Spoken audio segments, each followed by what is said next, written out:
A very good morning and warm welcome once again to Money Sense. I am Simon Caudry, and hosting with me this morning, I'm delighted to be joined by Emil Kalinowski. Emil, a very good morning to you. Simon, it's a pleasure to be here. After I had finished university, I went to work for an actuarial firm. It was fantastic. I love the people I met there. That's why I'm so excited about our guest this morning. Well, there you go. You've stolen my thunder as to what the topic of the show is about. But I apologize. Let me sort of just give an introduction then to our guest. We are delighted to be joined in the studio this morning by Brian O'Neill. Brian is a recent arrivee to these islands and has taken up the position of Chief Actuary at Knighthead Annuity and Life Assurance. Brian has kindly joined our show this morning to help us better understand some of the maths behind the retirement problem we, and frankly, most of the world face. Brian, a very good morning, and thank you very much for joining us. Well, I'm delighted to be here, Simon, and I look forward to a scintillating financial discussion about actuarial science and retirement. Well, and to the listeners who heard me say a mathematical discussion, fear not, there won't be an awful lot of maths. It will be very much schoolboy and schoolgirl standard, so it will be followable. You will be able to get through this.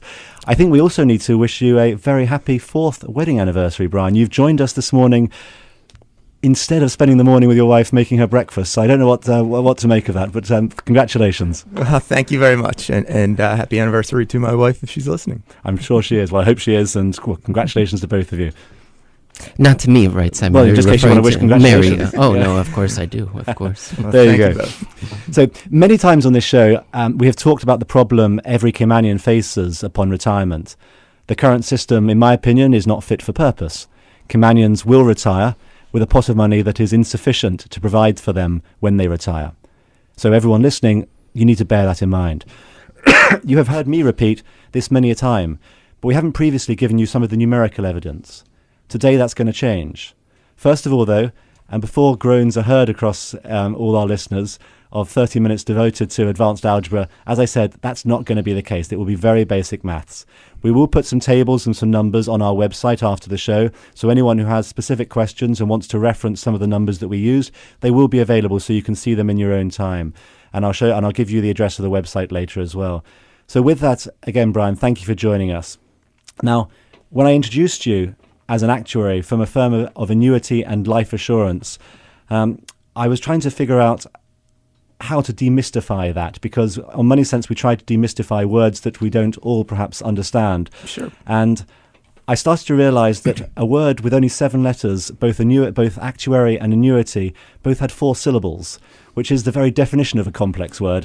And so perhaps you could just give us a little bit of explanation as to what those words mean and how to interpret them for people who aren't as familiar as you might be. Sure thing. It's my pleasure to do so. So put briefly, actuarial science is the study of pricing risk. It's putting a dollar amount on something that's impacted by uncertain future events, such as how much it might cost to fix the damage related to a car accident that might occur, or how much to set aside to cover a future life insurance benefit to one's heirs if and when one passes. So the common joke you hear is that actuaries can tell me how long I'm going to live. Well, I would not quite word it that way. I would say that the truth is actuaries are very good at using the law of large numbers to predict, for example, for a certain group of 1 million people, how many are going to live, for example, longer than 10 years. Actuaries work most commonly for insurance companies and consulting firms, and they must pass a series of exams, which is typically completed while they are working, to become ultimately credentialed. And as Chief Actuary of Knighthead Annuity, I have oversight responsibility for all actuarial duties pertinent to the company, such as, for example, longevity risk management and interest rate risk management. Now, Simon, I'm sorry. It's a little bit understated. You said a series of exams, so that might be maybe 3, but it's actually much more than that. Tell people how many exams they have to pass. Yeah, the program has changed. I mean, I finished my exams, I think, in 2003. Well, then I decided to take 3 CFA exams later, and then I decided to take 2 more CER exams. As a hobby. Yeah, as a hobby.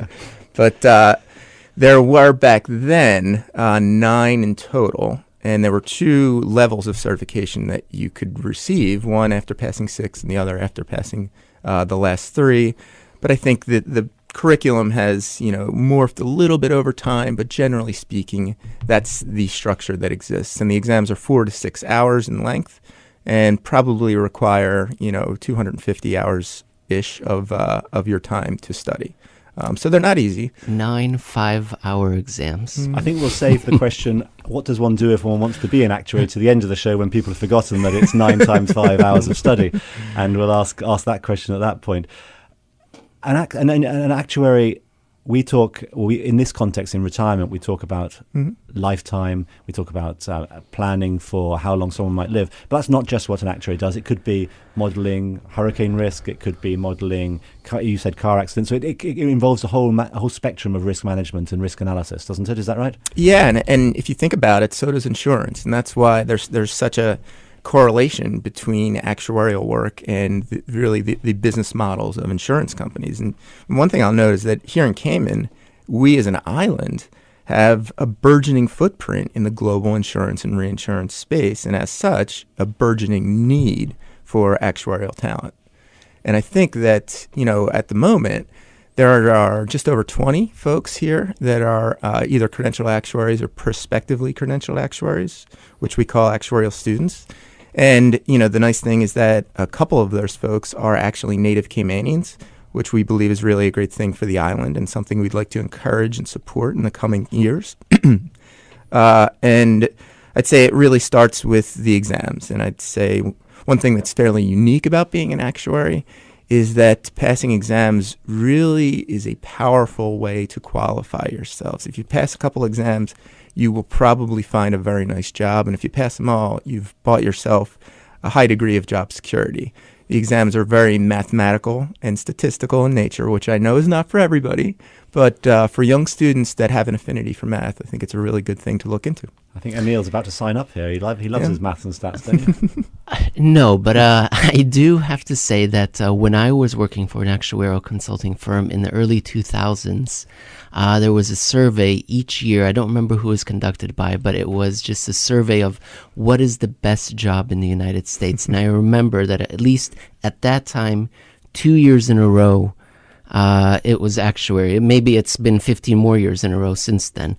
But it's a fabulous job. I had a wonderful time, and I would recommend it to anyone crazy enough to consider doing 9 years of study. Is it 9 years, or can you do a couple of exams? Every 6 months. Okay, so it could be 4.5. Yeah, only 4.5 years of, yes, bloodletting. So the second 4-syllable word that I want to quiz you on, annuity. That's what your firm is an annuity company and life assurance company. And I guess as a sidebar, for those who don't know, of course, most things you can insure, but life you have to assure, because everyone is going to die, hence why it's called life assurance as opposed to life insurance. But what exactly is an annuity then? What do we mean by that word? Sure. If you go to the dictionary and look up annuity, what you'll find is a definition that says it is a stream of payments for a specified period of time, periodic payments for a specified period of time. Life annuity, in the dictionary, is a stream of payments for someone's life or for the life of a couple, for example.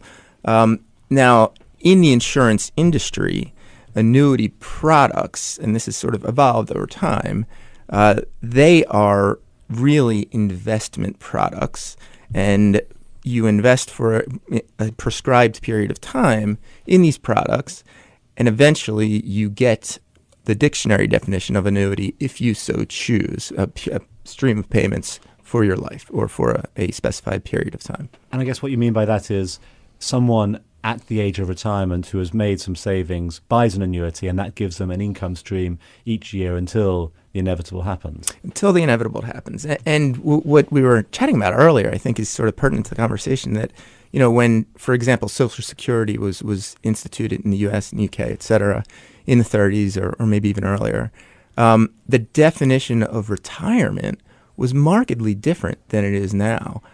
Folks worked till they were 65, usually at the same job for 40 plus years. And they sort of passed a couple years later, and Social Security and defined benefit pension plans, or schemes as they call them in the UK, they covered off that very short twilight year period. Well, fast forward to today, that twilight year period has increased drastically, which is a good thing. Mortality rates for almost all cohorts, almost all walks of life, are half of what they were. So the likelihood of dying is half of what it was in 1950. We're all living much longer. I guess that's an important point to pause and think about, because I said as an intro to this show that we have a problem here in Cayman. We have a retirement system which is, in my words, not fit for purpose, because it's not going to provide sufficient resources for people to retire. And in a sense, it's the system, but also the fact that it's a first world problem to have. In other words, it only exists in the first world, literally, because we all have better medicine. Some of us are eating healthier, doing things to keep well, and people are living longer. So the reason the system in this country and in every other country in the first world isn't fit for purpose is because of the challenges of people living longer, living healthier when they're older, and living more active lives as well. So it's a good problem from an individual perspective. So everybody who worries about their pension retirement is only worrying because they're actually going to be alive. Mm-hmm. So let's first of all say that's a good problem to have, and then Let's plan the secondary impact of that. Now, because you're going to live longer and be healthier, now you need to think about what needs to happen monetarily in order to afford to do that. Absolutely, I couldn't agree more. And another stat that I will throw out there is that in 1960, the fertility rate, which is the average number of kids each family has, was more than double its historical average and more than double what it is now. Those folks are reaching their 60s and at the moment. So there's a large heap of the population that's getting to the critical point where they really need to think seriously about how they define retirement and how they're going to make sure that they don't outlive their money, because we are seeing many cases of baby boomers that are likely to outlive their money. And really the three things you do to prevent that, or to protect against that, are, and these are very simple and obvious, but save more, save earlier, or work a little longer. And I guess we're talking here about a private solution. In other words, buying an investment product, buying a retirement product. And there may be people who will say, well, why can't governments solve this problem for us? Governments are in the business of solving problems that the market doesn't necessarily efficiently price or efficiently organize and solve. So what's the response that you might have to why can't a government step in and offer a retirement solution? Well, the government does require a pension, right? It requires contributions of 10% of salary up to, I think, 87,000 CI. Mm-hmm. So the government is certainly contributing or suggesting a contribution to a solution and requiring employers to pull the weight there. But I also think that it's important for people to sort of own the answer holistically on their own. I mean, even in the U.S., for example, defined benefit pension plans are not required. Defined contribution pension plans are not required, but they are popular because many employers are very paternalistic. And I think that, one thing that's unique about the annuity space, and I think the insurance space in general, is that companies like ours are paternalistic. We're not selling widgets, we're selling protection and certainty. Okay, look, we need to take a short break and pay for the show, but join us again, if you would, in about 60 seconds or so, and we're going to recontinue this conversation and also just touch on a little bit about some of the problems or some of the issues government systems have as well, and then focus a little bit about the actual issues or solutions or implications here in Cayman. So join us again in 60 seconds with Brian O'Neill, Chief Actuary from Knighthead Annuity and Life Assurance. This is Money Sense, bringing an informed financial perspective to the Cayman community. Brought to you by the CFA Society Cayman Islands and sponsored by One Trade X. And now, more Money Sense. Welcome back. In the second half of today's show, we are going to continue our conversation on annuities, retirement and saving, and Cayman's looming retirement crisis. Joined as we are by Brian O'Neill, Chief Actuary from Knighthead Annuity and Life Assurance. Brian, thank you again for joining us. And I think hopefully your wife's still listening. And again, happy anniversary, fourth anniversary to you. Before the break, we began the conversation about what we're talking about here, the retirement system here in Cayman, is a private system fundamentally. There are a few government solutions, but fundamentally it's a private solution. And there may be people who say, look, you're saying the retirement system is broken here. Why can't the government take over? Why can't government solve these problems? What's your what evidentiary response can you give to us to help us understand whether that's a plausible or implausible solution? Well, government, again, when Social Security was implemented, the government was doing people a favor in their last few years and helping really elderly people at the time, kind of make it through their twilight years without going broke. That's not the case anymore. They have set a normal retirement age that went from 65 to 67. So that's a 2-year difference since 1933 or something like that when it was implemented. Since then, almost every cohort, almost every age, sex, smoker, non-smoker, income, health records, etc., almost every group of people's life expectancy has increased between 15 and 25 years. Not from 65 to 67.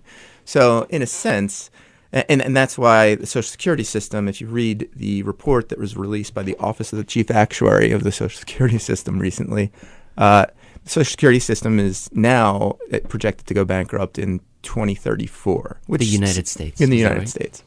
Which seems like a long way away, but it does speak to the fact that if only they had increased retirement age to an age closer to 75, this problem wouldn't exist. But slowly but surely over time, the government sort of walked away from the responsibility of providing a large benefit for a long period of time after a retirement age that was quite low.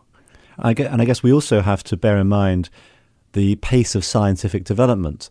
Sure. Insofar as we always seem to be on the cusp of a breakthrough, perhaps in cancer treatment or other debilitating life or death-causing illnesses. If that happens, this problem gets even worse from a public policy perspective. Absolutely.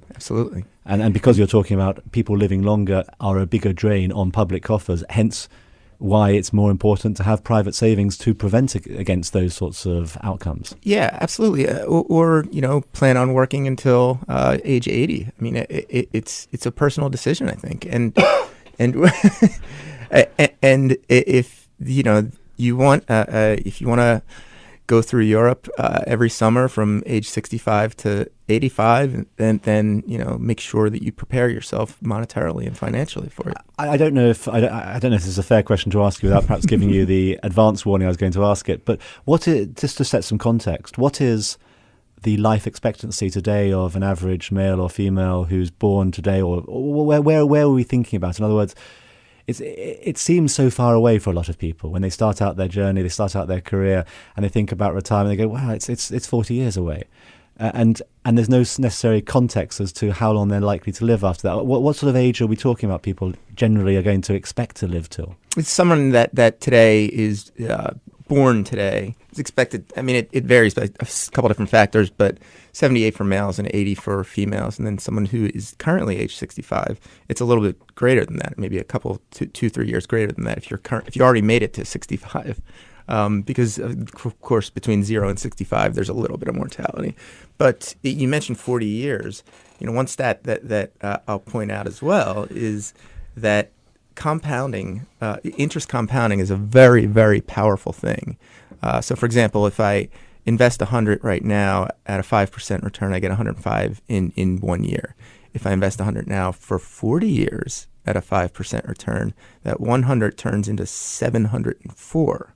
So folks that take advantage of the power of interest compounding by investing for a longer period of time really get the benefit when they reach their twilight years.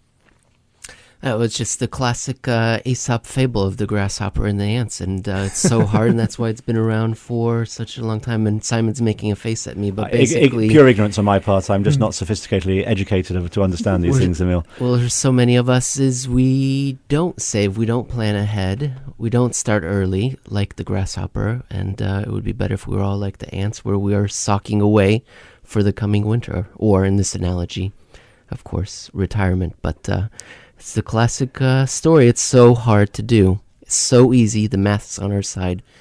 But as Every humans, day I we learn don't do something it. new from you, Emil. The breadth of your knowledge astounds me every time. Aesop's fables and all sorts now. This is great stuff. May I sort of twist the conversation slightly from that, which I think is important to keep at the back of our mind in the next topic, which is, okay, so people are living longer. People are trying, they're saving. You have a pension system here in Cayman. We are saving 10% or whatever it might be.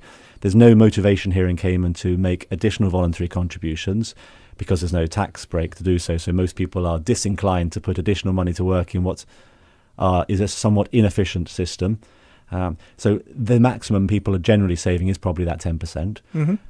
What does that mean for somebody who's listening today and says, okay, you give me a lot of theory, you give me a lot of background and things that scare me. So thanks for that at 7:30 on a Thursday morning. I appreciate being scared on my drive to work. Give me some hard numbers as to how bad it's going to be, or potentially what it might mean. So I don't know, if I'm somebody who's worked for 30, 40 years and I've saved my 10%. I've earned $50,000 a year for my 40 years of work. I've got what sort of pot of money? What does that mean to me? How much of an annuity is that going to buy me? What's my retirement going to look like? Because I think painting a picture like that is always helpful to try and understand what we mean by this. Sure thing. So for example, if someone was to save the 10% on that $50,000 for 40 years, which is $5,000 a year for 40 years, and it would accrue with an average rate of interest of, let's say, 5%. They decide to annuitize at age 65, they'd probably get about around $42,000 a year. If they kept on going till age 75, it would be more than double that. So the sort of, and you'd be able to do the math leading up to your 65th birthday. You'd be able to see, okay, here's what happens if I retire at 65, 66, 67, 68, 69.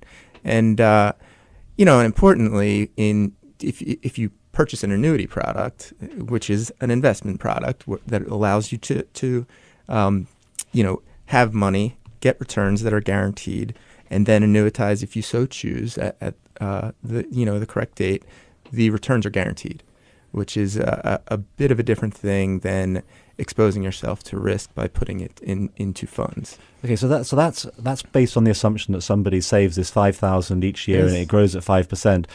And it's early morning, so I'm going to ask you to simplify that a little bit, because there's a lot of maths behind that. A lot of people also, our retirement pension system was only introduced a few years ago, a decade and a half ago, or perhaps slightly longer. So not everybody has been saving for 40 years because they didn't exist a system to do so. So let's sort of kick out a number. Someone's got $100,000 in their pension plan today. That's what they see on their statement. They see $100,000. If they were to retire tomorrow, what would that mean from an annuity investment opportunity? In other words, how much would they retire on each year for their lifespan? Yeah, approximately, if you're female, approximately $7,000 a year would get you to your life expectancy. And $7,000. So if you have $100,000 in your pension plan, your retirement earnings from an investment product, a competitive investment product, is going to be $7,000. That's correct. That's what you could take out, which is not a lot of money each year. Yes, very true. So, but the same numbers for males and females, that if you have the same situation at age 75, for example, are about 11,000 and 13,000.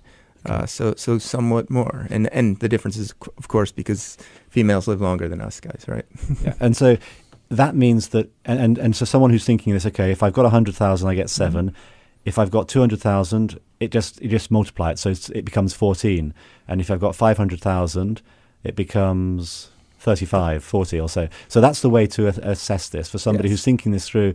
You look at your statement, and I encourage everyone to go and find your statement and say, how much is it? And do that basic maths. If it's 100, it's 7. That's what you're going to retire on, $7,000, and that's not going to be an awful lot of spending money to afford to live in the Cayman Islands. So you need to be thinking, probably need to be getting to almost $500,000 to be able to just afford to live in somewhere like this. Mm-hmm.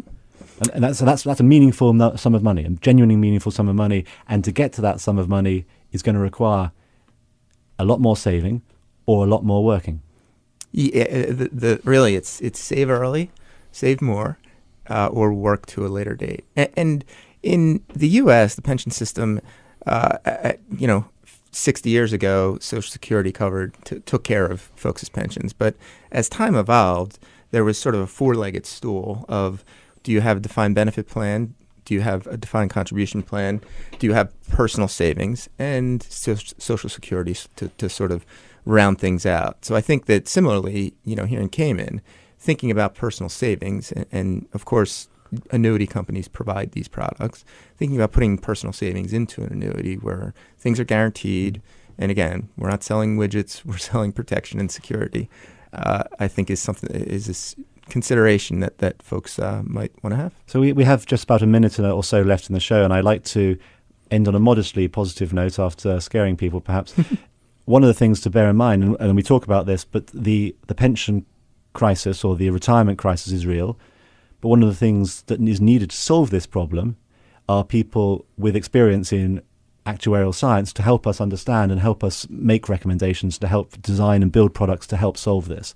So for those people who are listening to the show or have kids at school, one avenue for that is to encourage them to think about becoming an actuary, to think about the science behind it, because the demand for people with your skills as Cayman and every other economy grows and expands and fundamentally ages, is going to increase dramatically. Is that a fair statement? Very fair statement. I think awareness and look, we're going to need more actuarial talent here in Cayman, and I am supporting that, and I would love to be a part of it. Excellent. Well, it does, as always, seem to be the case on Money Sense that our time is always too limited. We have more that we could ask, more that we could, I'm sure, quiz you on, Brian. But it has been our absolute pleasure having you on the show, and thank you for your insight and perspective. And hopefully we have motivated a few either young or less young Caymanians to consider actuarial science. Never too late to start. You can always go into a college and learn some of the maths behind it. Check out because our economy needs people with qualifications to ensure its future prosperity. So thank you again, Brian, for joining us. Very welcome. Thank you, Emil, for being a most delightful host and educating me on Aesop's fables. Thank you, Simon. I just wanted to wish best of luck to the exam writers, the CFA exam writers who will be taking their exams in 8 or 7 days or something from now. Fabulous. And as a final note again, before we leave, just want to thank all of our listeners and remind you that today's show can be heard as a podcast in a few days' time on the CFA Society Cayman Islands webpage, where we'll also try and put a table up just giving you those basic maths for planning retirement. And encourage you, if you have a question or topic you wish us to cover, to email us at moneysense@candw.ky, or, as you know, we are all Twitter literate. Tweet us at Money Sense Radio. We will engage in a conversation with you there. With that, thank you once again. Goodbye. And please do tune into Money Sense again in 2 weeks' time. Money Sense is brought to you with the support of OneTradeX. OneTradeX, the Cayman Islands' #1 choice for online brokerage.